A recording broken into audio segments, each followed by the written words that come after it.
Welcome to the Architecture of Logic, a module of translating business rules into Python conditionals. Look at the flow chart on this slide. Every diamond is a decision point, a yes and no question, that routes execution down different paths. This is exactly how Python's if, elif, and else statements work. They encode business rules like apply 10% off orders over $100, or flag anything over $500 for manager review, as automated decisions branch in your code. By the end of this module, you'll be able to read a business policy document and translate it directly into working Python conditional structure. The translation skill from business rule to code logic is one of the most valuable things you'll develop in this course. This slide shows the direct translation from a written business rule to Python conditional code side by side. The business rule on the left is a standard discount policy, 10% off orders over $100, 15% off orders over $250, flag anything over $500. The code blueprint on the right is the direct Python translation. So if the total order is over $500, elif the order is greater than 250, elif order is greater than 100. Each business rule comes exactly one branch. The key insight at the bottom. Conditionals are how programs ask questions. Is this condition true? Is the engine of all decision-making logic in Python. Every automated business rule you'll ever write starts with this structure. This slide dissects a single if statement into 4 structural components, every one of which is mandatory. The keyword if is the trigger that tells Python a decision is coming. The condition is the question. It must evaluate to exactly true or false. The colon at the end is mandatory syntax, signaling the start of the indentation block. And the indentation body, which is 4 spaces or 1 tab, contains the code that runs only when condition is true. Notice the critical rule at the bottom right. If total order is 80, this condition is false, and the entire indent block is skipped completely. Python doesn't run it, doesn't partially run it, it jumps over it. That's the fundamental behavior of a conditional. Code runs or it doesn't, based entirely on the truth value at the condition. In most programming languages, indentation is a style choice. In Python, it is syntax. And this distinction catches nearly every new developer off guard at least once. Python uses spacing to know which code belongs to the decision block. The rule is absolute. All lines in the same logical block must be indented by exactly the same amount. And the standard is 4 spaces. Discount is equal to 0.1, and print discount are both inside of an if block because they share the same indentation. Print checkout is outside the block and it runs regardless of the condition because it's back at the left margin. Mix tabs and spaces, or use 3 spaces instead of 4, and Python will raise an indentation error. Use your editor's auto indent and never mix tabs with spaces. The indentation is the structure. When a business rule has multiple tiers, you need more than one branch, and that's exactly what elif provides. Elif stands for else if. It provides an additional branch that Python checks only when the previous condition evaluated to false. You can chain as many elif blocks as your business rules require. There is no limit. The example here handles 2 discount tiers, 15% off over $250 and 10% off orders over 100. Notice that elif is not a second if.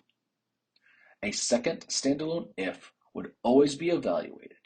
The elif is only evaluated when every condition above it is false. This is what makes a chain of elif statements efficient. Python stops checking the moment it finds a match. The evaluation waterfall is one of the single most important behavioral rule to internalize about if and elif chains. The first match wins, and the rest is skipped. Python evaluates conditions strictly from top to bottom. The moment one condition evaluates to true, that block chain and the entire remaining chain is skipped. In the example, a $300 order hits if greater than 250 first. That's true. So Python runs the 15% block and never even looks at the elif is greater than 100. This has major practical implications. If you put your conditions in the wrong order, the right code will never run. A $300 order should get 15% off, but if you check greater than 100 first, it matches immediately and gives 10% off instead. Order is not optional, it's architecture. The unreachable code trap is the single most common logic bug in conditional chains, and it's essentially caused by putting conditions in the wrong order. The flawed example checks order total is greater than $100 first. For a $300 order, that's true immediately, so Python applies 10% and moves on. The elif order is greater than 250. Check on 15% is now unreachable. It can never trigger because any order over $250 also satisfies the greater than 100, which already is matched. The fix is the golden rule shows that the bottom.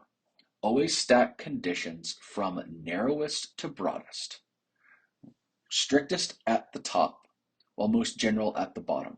Check is greater than 250 before greater than 100. The stricter filter must run first, or broader conditions will swallow up your data. The else block is the unconditional fallback. It catches every case that wasn't handled by any condition above it. Unlike if and elif, an else takes no condition. It runs if and only if every single condition above was false. In the example, status is equal to standard processing is the default path. It's what happens for any order that doesn't exceed $100 or 500. It must always be the final block in the chain, and you cannot place else in the middle. A pro tip on the right introduces an important Python conversion. Approve limit is equal to 500 in all caps. Signals that this is a constant, a value that represents a business rule and should not change during the script execution. When you hard code a threshold that has a business meaning, use a named constant. It makes your code more documenting and easy to update. This control flow matrix is your structural reference for if, elif, and else. Use it to verify you're building chains correctly.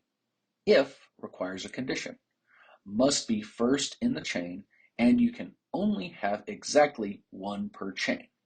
Elif requires a condition, goes in the middle, and you can chain as many as your business rules require. Else requires no condition, must be last, and you can have at most one. The key column is the business equivalent column. If is check the specific rule first. Elif is if the last failed, check this one. Else is for everything else. Mapping each keyword to its business purpose makes it much easier to read and write complex conditional structures.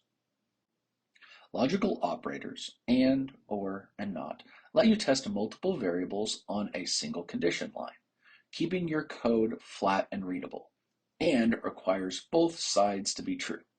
If is VIP and cart total is greater than 100, matches a VIP customer with a $150 cart, but not a VIP with a $50 cart, or requires at least one side to be true. So if the stock is less than 5 or is discontinued, matches either low stock or discontinued statuses. Not inverts.